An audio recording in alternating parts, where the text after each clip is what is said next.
दोस्तों नमस्कार। ये है मार्गदर्शन फॉर सिविल सर्विसेज। मैं अनुराग चौधरी।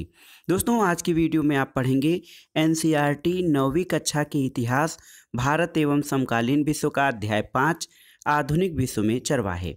दोस्तों चरवाहे घुमंतू चरवाहे जो होते हैं उनका जीवन कैसा होता है और दुनिया के विभिन्न भागों में उनके जीवन की दशा और परिस्थितियां कैसी थीं, औपनिवेशिक शासन में भारत में चरवाहों का जीवन कैसा था, इन सब के बारे में विस्तार से आज हम इस वीडियो में पढ़ेंगे। तो आइए शुरू करते हैं 9वीं कक्षा के इतिहास भारत एवं समकालीन विश्व का अध्याय 5 आधुनिक विश्व में चरवाहे।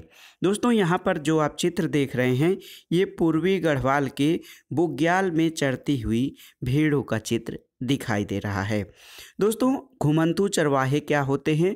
घुमंतू ऐसे लोग होते हैं जो किसी एक जगह टिक कर नहीं रहते हैं, यानी वो चल रूप से रोजी रोटी के जुगाड़ में यहाँ से वहाँ घूमते रहते हैं। देश के कई हिस्सों में हम घुमंतू चरवाहों को अपने जानवरों के साथ आते जाते भी देख सकते हैं। चरवाहों को किसी टोली के पास भेड़ बकरियों का रेवड़ या झुंड होता है और किसी के पास ऊंट या अन्य मवेशी होते हैं।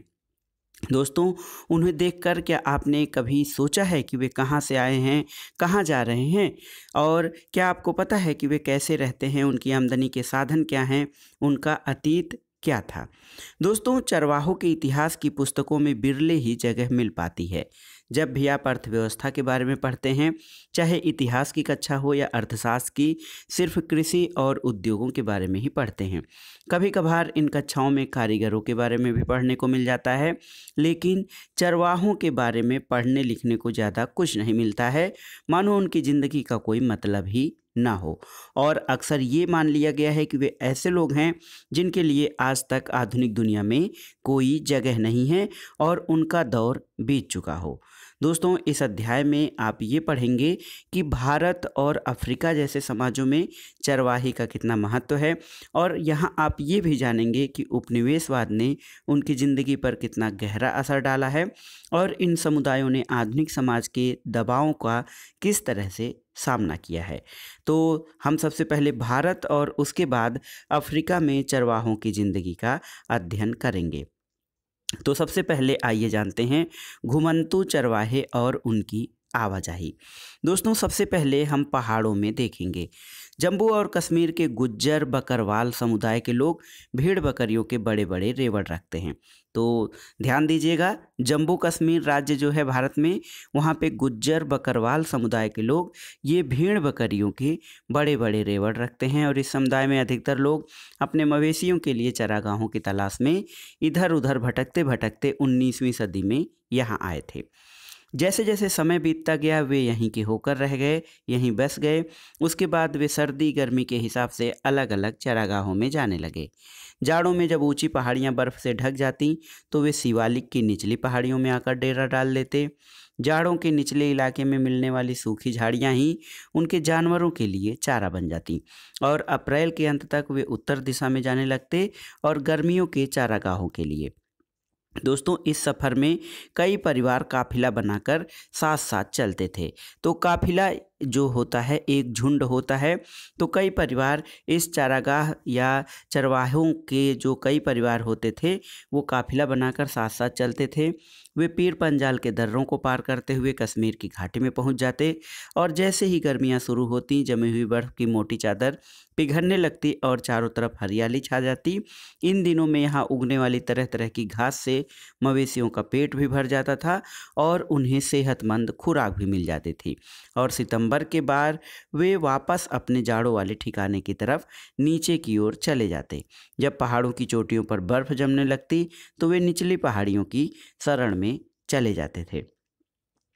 दोस्तों 1850 के दशक में जी.सी. बर्न्स ने कंगड़ा के गुज्जरों का वर्णन इस प्रकार से किया है कि पहाड़ियों में रहने वाले गुज्जर शुद्ध चरवाहा कबीले हैं। वे न के बराबर खेती करते हैं, जंगलों के किनारे रहते हैं, दूध घी और मवेशियों से मिलने वाली दूसरी चीज़ें बेचकर अपना पेट पालते हैं। तो ये सारी चीज़ें दोस्तों मवेशियों के बारे में या मवेशी चरवाहों के बारे में किस तरह से है, देखिए उनके बारे में और देखते हैं। दोस्तों, जो पास के पहाड़ों में चरवाहों का एक और समुदाय रहता था। हिमाचल प्रदेश के इस समुदाय को गद्दी कहते हैं। तो गद्दी जनजाति, हिमाचल प्रदेश। ये लोग मौसमी उतार चढ़ाव का सामना करने के लिए सर्दी गर्मी के हिसाब से अपनी जगह बदलते रहते थे। वे भी शिवालिक की निचली पहाड़ियों में अपने मवेशियों को झाड़ियों में चराते थे और जाड़ा बिताते थे। और अप्रैल आते आते वे उत्तर की तरफ चल पड़ते थे और पूरी गर्मियां लाहौल और स्पीति में बिताते थे। जब बर्फ़ पिघलती थी और ऊंचे दर्रे खुल जाते थे तो उनमें से बहुत सारे ऊपरी पहाड़ों में स्थित घास के मैदानों में पहुंच जाते थे और सितंबर तक वे दोबारा वापस चल पड़ते। वापसी में वे क्या करते थे, तो लाहौल स्पीति के गांवों में एक बार फिर कुछ समय के लिए रुकते थे और इस बीच वे गर्मियों की फसलें काटते और सर्दियों की फसलों की बुआई करके आगे जो था वो बढ़ जाते थे। यहाँ से वे अपने रेवड़ लेकर शिवालिक की पहाड़ियों में जाड़ों वाले चारागाहों में चले जाते और अगले अप्रैल में भेड़ बकरियाँ लेकर वे दोबारा गर्मियों के चारागाहों की तरफ रवाना हो जाते थे। दोस्तों, गढ़वाल और कुमायूं के गुज्जर चरवाहे जो थे वो सर्दियों में भावर के सूखे जंगलों की तरफ और गर्मियों में ऊपरी घास के मैदानों यानी बुग्याल की तरफ चले जाते थे। तो भावर किसे कहते हैं? भावर जो है वो गढ़वाल और कुमायूं के इलाके में पहाड़ियों के निचले हिस्सों के आसपास पाए जाने वाले शुष्क या सूखे जंगलों का इलाका होता था और बुग्याल ऊंचे पहाड़ों में स्थित घास के मैदान होते थे। दोस्तों, इनमें से बहुत सारे हरे भरे चारागाहों की तलाश में 19वीं सदी में जम्बू से उत्तर प्रदेश की पहाड़ियों में आए थे और अब ये यहीं आकर रह गए थे। सर्दी गर्मी के हिसाब से हर साल बदलते रहने का ये चलन हिमालय के पर्वतों में रहने वाले बहुत सारे चरवाहा समुदायों में दिखाई देता था और यहाँ के भोटिया, शेरपा और किन्नौरी समुदाय के लोग इसी तरह की चरवाहा संस्कृति का निर्वाह करते थे। दोस्तों, जब एक चारागाह की हरियाली ख़त्म हो जाती थी तो इस्तेमाल के काबिल नहीं रह जाती थी, तो वे किसी और चारागाह के खोज में निकल जाते थे। दोस्तों, यहाँ पर देखिए गद्दी भेड़ों के ऊन उतारे जा रहे हैं। तो यहाँ पर किस तरह से भेड़ों के ऊन उतारे जाते हैं उनका चित्र आप देख सकते हैं। पहाड़ों के अध्ययन के बाद आइए जानते हैं पठारों और रेगिस्तानों में जो ये चरवाहे थे इनका जीवन कैसा था। चरवाहे सिर्फ पहाड़ों में नहीं रहते थे, वे मैदानों, पठारों और रेगिस्तानों में भी बहुत बड़ी मात्रा में मौजूद थे। देखिए, धंगर एक जाना माना चरवाहा समुदाय है जो महाराष्ट्र में रहता है। 20वीं सदी की शुरुआत में इस समुदाय की आबादी लगभग 4,67,000 थी और इनमें से ज़्यादातर गडेरिए और चरवाहे थे। हालांकि कुछ लोग कंबल और चादरें भी बनाते थे जबकि कुछ भैंस पालते थे। धंगर गडेरिए क्या करते थे, बरसात के दिनों में महाराष्ट्र के मध्य पठारों में रहते थे। यह एक अर्धशुष्क इलाका था जहां बारिश बहुत कम होती थी और मिट्टी भी खास उपजाऊ नहीं थी और चारों ओर यहाँ कटीली झाड़ियाँ होती थीं। बाजरे जैसी सूखी फसल के अलावा यहाँ कुछ नहीं उगता था। मानसून में यह पट्टी धंगरों के जानवरों के लिए एक विशाल चारागाह बन जाती थी। अक्टूबर के आसपास धंगर बाजरे की कटाई करते थे और चारागाहों की तलाश में पश्चिम की ओर चल पड़ते थे।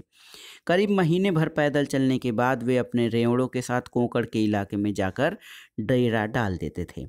अच्छी बारिश और उपजाऊ मिट्टी की बदौलत इस इलाके में खेती बहुत खूब होती थी और कोकड़ी किसान भी इन चरवाहों का दिल खोलकर स्वागत करते थे। जिस समय धंगर कोकड़ पहुंचते थे उसी समय कोकड़ के किसानों को खरीफ की फसल कटकर अपने खेतों को रबी की फसल के लिए दोबारा उपजाऊ बनाना होता था। दोस्तों, धंगरों के जो मवेशी हैं वे खरीफ की कटाई के बाद खेतों में बची रह गई ठूंठों को खाते थे और उनके गोबर से खेतों को खाद मिलती थी। कोकड़ी किसान धंगरों को चावल भी देते थे जिन्हें वापस वे अपने पठारी इलाकों में ले जाते थे क्योंकि वहाँ इस तरह के अनाज बहुत कम होते थे।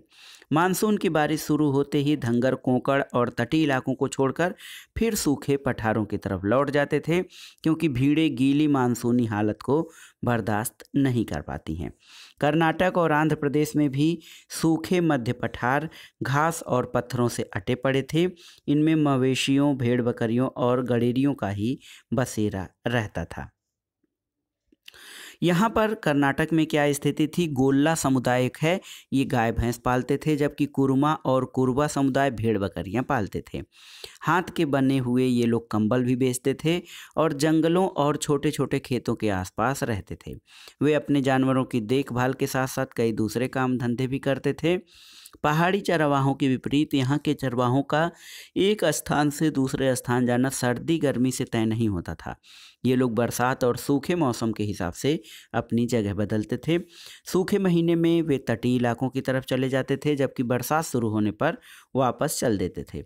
और मानसून के दिनों में तटीय इलाकों में जिस तरह गीले दलदली हालात पैदा हो जाते थे, वे सिर्फ भैंसों को ही रास आ सकते थे और ऐसे समय में बाकी जानवरों को सूखे पठारी इलाकों में ले जाना जरूरी होता था। दोस्तों, चरवाहों में एक जाना पहचाना नाम बंजारों का भी है। बंजारे जो थे उत्तर प्रदेश, पंजाब, मध्य प्रदेश और महाराष्ट्र के कई इलाकों में रहते थे। ये लोग दूर दूर तक चले जाते थे और रास्ते में अनाज और चारों के बदले गांव वालों को खेत जोतने वाले जानवर और दूसरी चीज़ें बेचते जाते थे। वे जहाँ भी जाते जानवरों के लिए अच्छी चारागाहों की खोज में रहते थे। दोस्तों, राजस्थान के रेगिस्तान में राइका समुदाय, तो याद रखिएगा, राइका समुदाय राजस्थान के रेगिस्तान में रहता था। इस इलाके में बारिश का कोई भरोसा नहीं था, या तो बारिश बहुत कम होती थी, इसलिए खेती की उपज हर साल घटती बढ़ती रहती थी। बहुत सारे इलाकों में क्या होता था, दूर तक कोई फसल नहीं होती थी, तो इसके चलते राइका जो थे खेती के साथ साथ चरवाही का काम भी करते थे। बरसात में बाड़मेर, जैसलमेर, जोधपुर और बीकानेर के राइका अपने गांव में ही रहते थे, क्योंकि इस दौरान उन्हें वहीं चारा मिल जाता था। पर अक्टूबर आते आते ये चारागाह सूखने लगते थे। नतीजन ये लोग नए चारागाहों की तलाश में दूसरे इलाकों की तरफ निकल जाते थे और अगली बरसात में वापस लौटते थे। राइकाओं का एक तबका ऊँट पालता था, जबकि कुछ भेड़ बकरियां भी पालते थे। दोस्तों, इस तरह आप देख सकते हैं कि चरवाहा समुदायों की ज़िंदगी कई चीज़ों के बारे में काफ़ी सोच समझकर आगे बढ़ती थी, और जो था इस बात का उन्हें हमेशा ख्याल रखना पड़ता था कि उनके रेवड़ एक इलाके में कितने दिन तक रह सकते हैं और उन्हें कहाँ पानी और चारागाह मिल सकता है। उन्हें न केवल एक इलाके से दूसरे इलाके में जाने का सही समय चुनना पड़ता था, बल्कि ये भी देखना पड़ता था कि उन्हें किन इलाकों से गुजरने की छूट मिल पाएगी और किन इलाकों से नहीं। सफ़र के दौरान उन्हें रास्ते में पड़ने वाले गांव के किसानों से भी अच्छे संबंध बनाने पड़ते थे, ताकि उनके जानवर किसानों के खेतों में घास चर सके और उनको उपजाऊ बनाते चले। अपनी रोजी रोटी के जुगाड़ में उन्हें खेती, व्यापार और चरवाही ये सारे काम करने पड़ते थे। अब आइए देखते हैं दोस्तों, जो हमारा औपनिवेशिक शासन था उसके दौरान अंग्रेज़ों के ज़माने में चरवाहों का जीवन कैसे बदला। तो दोस्तों देखिए, यहाँ पे मारू राइकाओं की वंशावली बताने वाले लोग हैं। वंशावली बताने वाला समुदाय का इतिहास बताता है, और इस तरह की मौखिक परंपराओं से चरवाहा समुदायों को अपनी पहचान का भाव मिलता है, और इन परंपराओं से हम ये पता लगा सकते हैं कि कोई वंश अपने समूह को किस रूप में देखता था। यहाँ पर जो चित्र है चरागाहों की तलाश में निकले मालधारी चरवाहे हैं, और उनके गांव कच्छ के रन में स्थित हैं।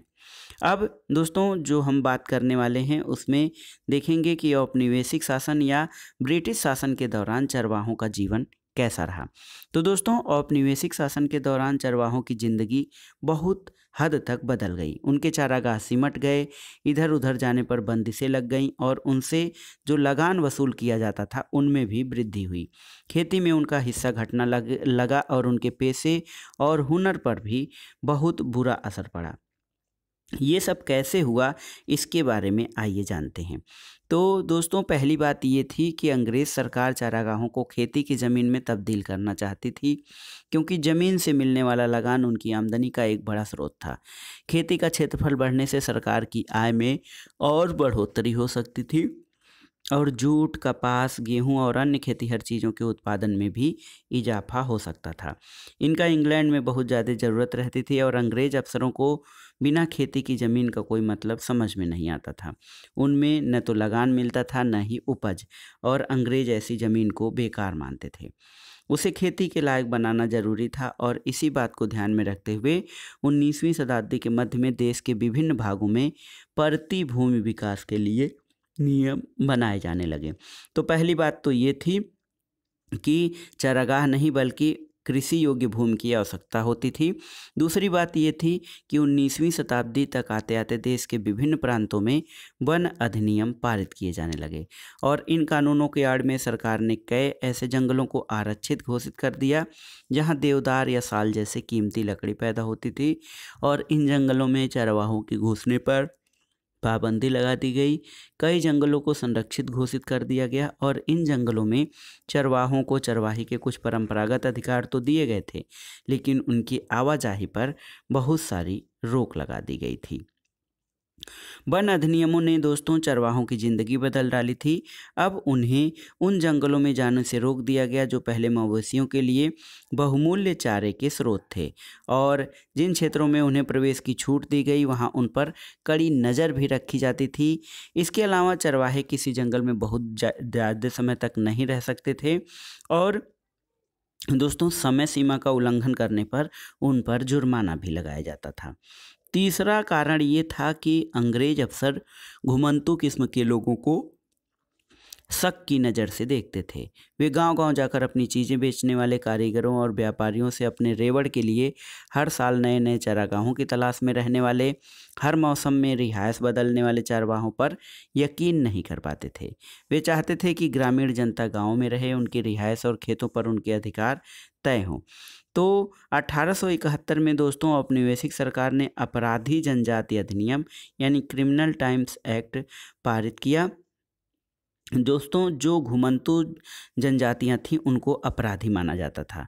इस कानून के तहत दस्तकारी, व्यापारी, चरवाहों को बहुत सारे समुदायों को अपराधी समुदाय की सूची में रख दिया गया था और गांव की पुलिस सदा उन पर नज़र रखने लगी।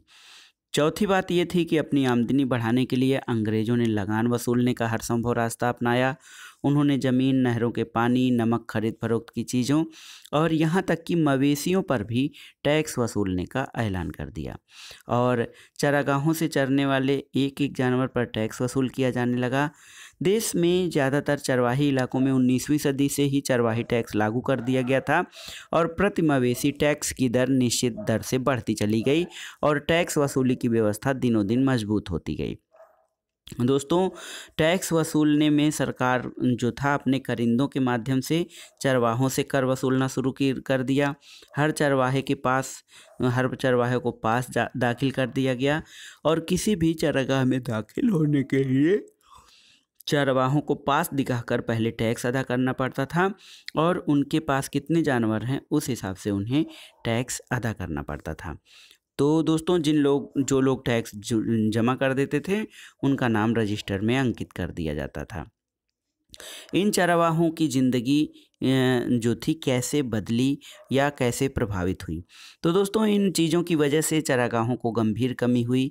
जैसे जैसे ज़्यादा से ज़्यादा चरागाह सरकारी कब्जे में लिए गए, उनको खेतों में बदला गया, वैसे वैसे चरागाहों के लिए इलाका जो था या क्षेत्र अब सिकुड़ने लगा। और इसी तरह जंगलों के आरक्षण का नतीजा ये हुआ कि गड़ेरिये और पशुपालक अब अपने मवेशियों को जंगलों में पहले जैसी आज़ादी से नहीं चरा सकते थे। जब चरागाह खेतों में बदलने लगे तो बचे खुचे चरागाहों में चरने वाले जानवरों की तादाद बढ़ने लगी। इसका नतीजा ये हुआ कि चरागाह सदा जानवरों से भरे रहने लगे।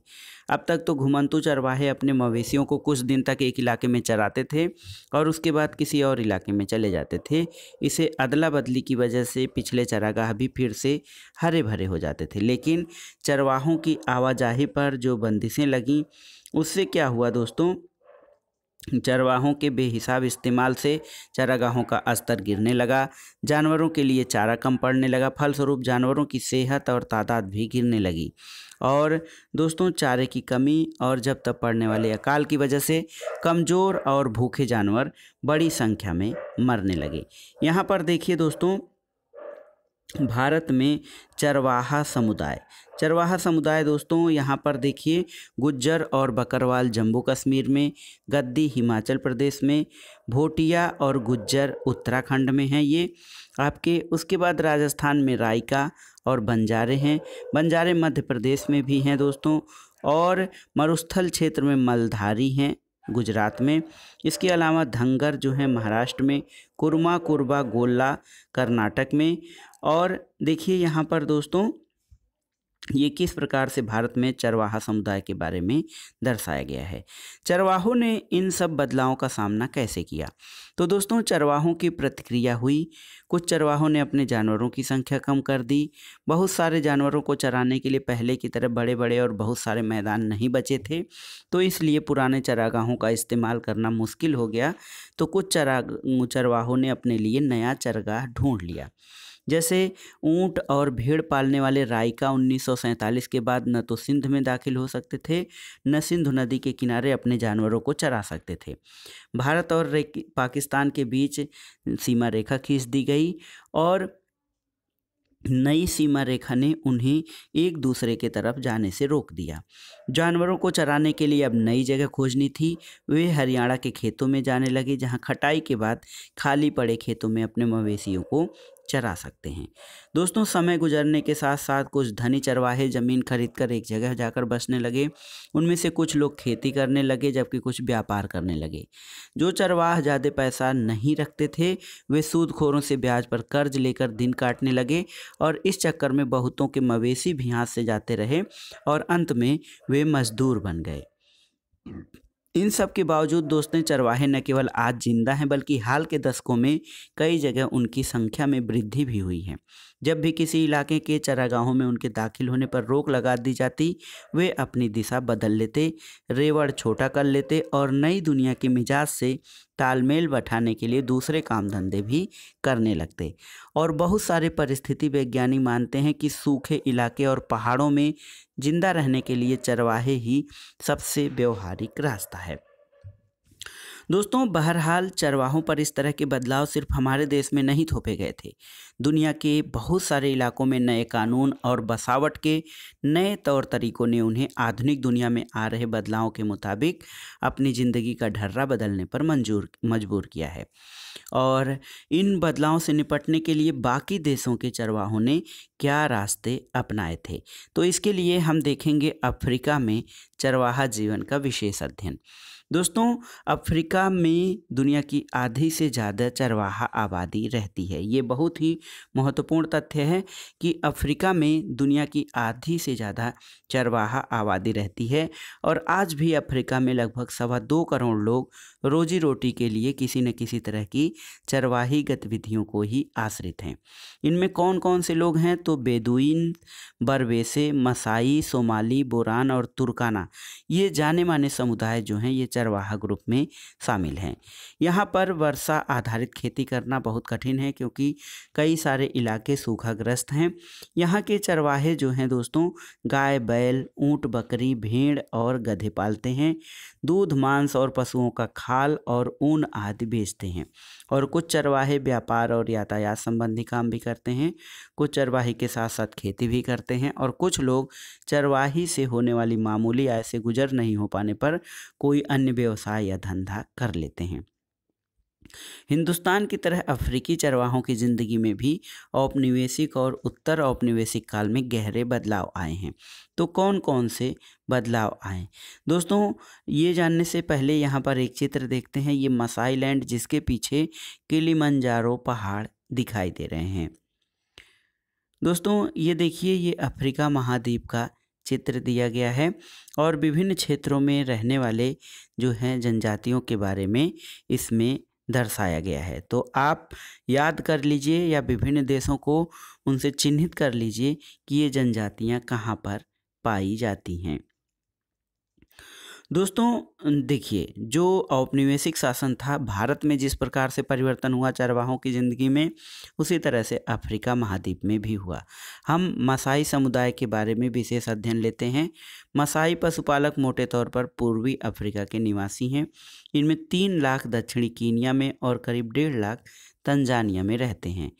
दोस्तों कई सारे नए कानून और बंदिशों ने उनसे ज़मीन छीन ली, उनकी आवाजाही पर बहुत सारी पाबंदियां रोक दी और इन कानूनों के कारण सूखे के दिनों में उनकी ज़िंदगी गहरे तौर पर बदल गई है और उनके सामाजिक संबंध भी नए जो है शक्ल में ढल गए हैं।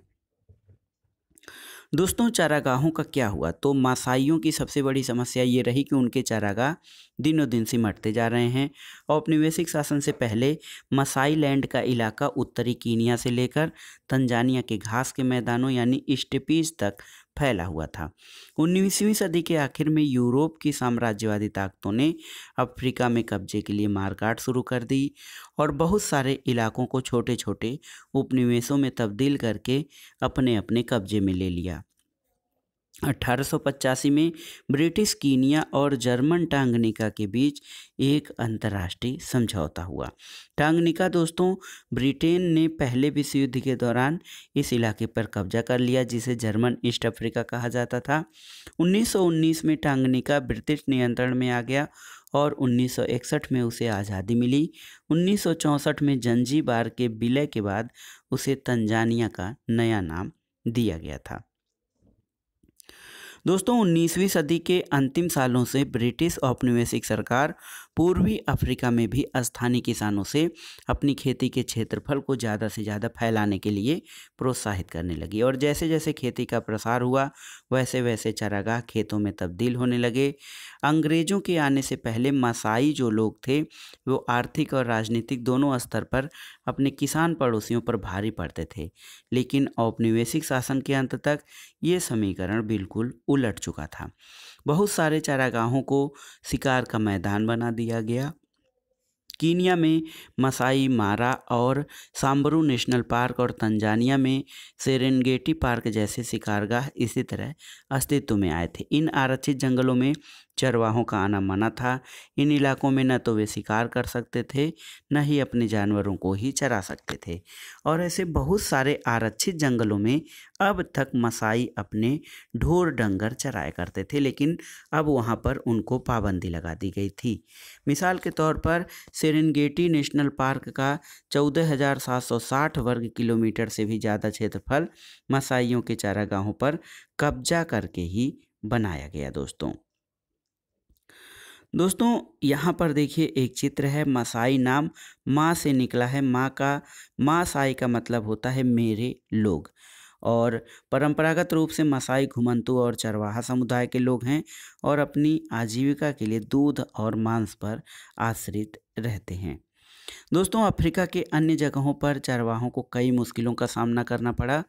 दक्षिण पश्चिम अफ्रीका में स्थित नामीबिया के काकोलैंड चरवाहे परंपरागत रूप से काओकोलैंड के पास में स्थित ओवाम्बोलैंड के बीच आते जाते रहते थे और जानवरों से प्राप्त अनेक उत्पाद दूध, अंडा, मांस आदि बेचते थे। लेकिन दोस्तों नामीबिया स्थित काओकोलैंड के घुमंते पशुपालकों की शिकायत ये थी कि वे बड़े मुश्किल में हैं, रोते रहते हैं, कैद में डाल दिया गया है और उन्हें ये भी नहीं पता है कि उन्हें क्यों पाबंदियां उन पर लगाई गई हैं, उन्हें क्यों रोका गया है।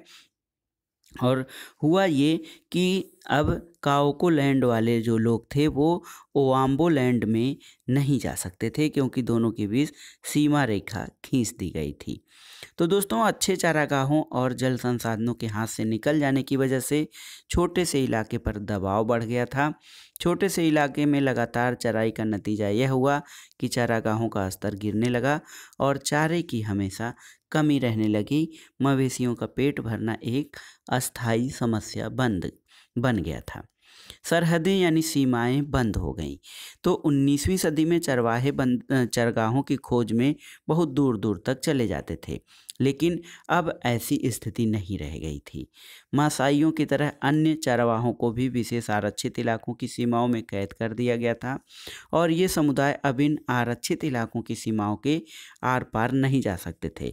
लेकिन परमिट जो मिलता था, आने जाने का परमिट या आज्ञा पत्र, वो हासिल करना बहुत कठिन काम का था। अगर कोई नियमों का पालन नहीं करता था तो उसे कड़ी सज़ा दी जाती थी। चरवाहों को गोरों के इलाके में पड़ने वाले बाज़ारों में दाखिल होने से भी रोक दिया गया और बहुत सारे इलाकों में वे कई तरह के व्यापार भी नहीं कर सकते थे। बाहर से आए गोरे और यूरोपीय औपनिवेशिक अफसर उन्हें खतरनाक और बर्बर स्वभाव वाला मानते थे।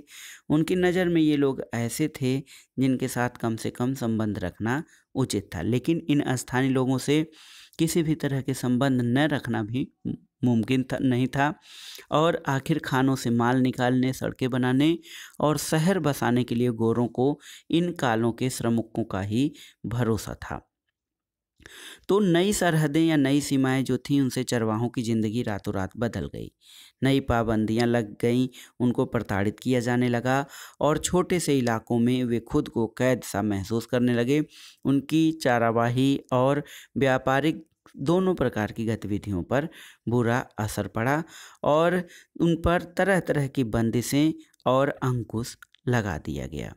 जब चारागाह सूख जाते हैं तब क्या होता है दोस्तों? सूखा जो है वो दुनिया भर के चारागाहों की ज़िंदगी पर असर डालता है। जिस साल बारिश नहीं होती और चारागाह सूख जाते हैं, अगर उस साल मवेशियों को किसी हरे भरे इलाके में न ले जाया जाए तो उनके सामने भुखमरी का संकट पैदा हो जाता है। इसलिए परंपरागत तौर पर चरवाहे घुमंतू स्वभाव के लोग होते हैं। वे यहाँ से वहाँ जाते रहते हैं और इसी घुमंतूपन की वजह से वो बुरे वक्त का सामना कर पाते हैं और संकट से बच निकलते हैं। लेकिन औपनिवेशिक शासन की स्थापना के बाद मासाइयों का एक निश्चित इलाके में कैद कर दिया गया और अब वो घूम फिर कर चरवाहों या चारागाहों की खोज नहीं कर सकते थे। और दोस्तों 1930 की एक जांच से पता चला कि कीनिया में मासाइयों के पास 7,20,000 मवेशी, 8,20,000 भेड़ और 1,71,000 दोस्तों गधे थे। 1933 और 34 में 2 साल के सूखे के बाद इनमें से आधे से ज़्यादा जानवर मर चुके थे।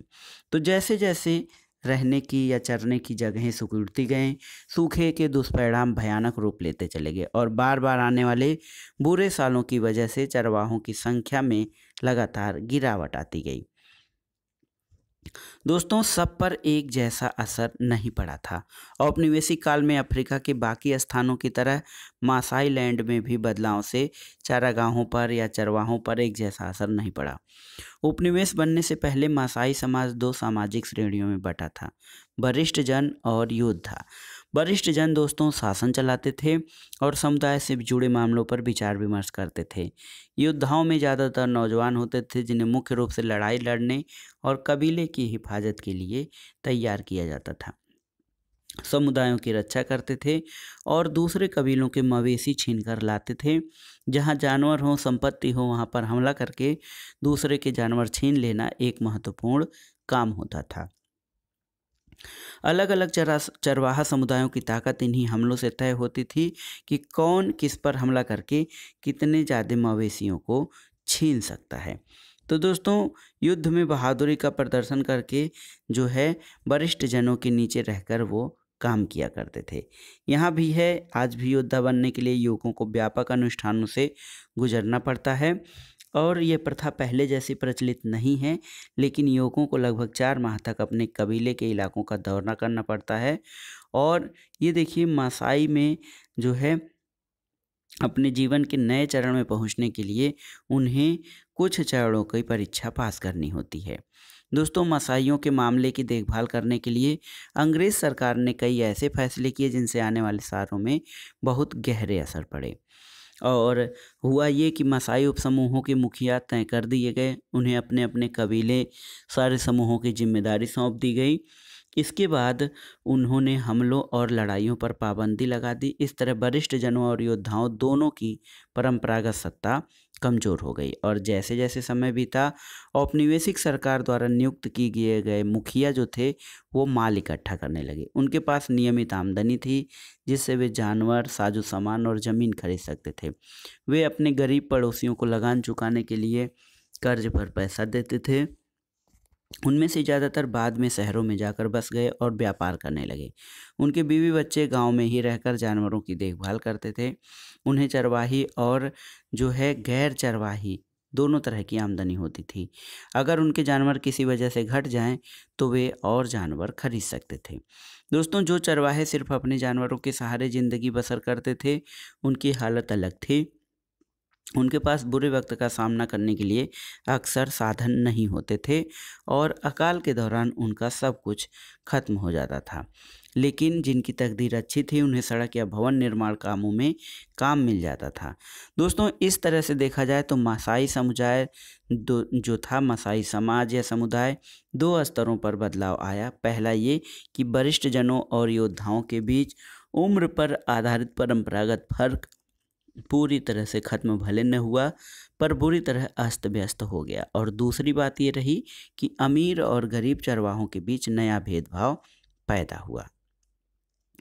यहाँ पर निष्कर्ष रूप में हम देख सकते हैं दोस्तों कि आधुनिक दुनिया में आए बदलाव से दुनिया के अलग अलग चरवाहा समुदायों पर अलग अलग तरह के असर पड़े हैं।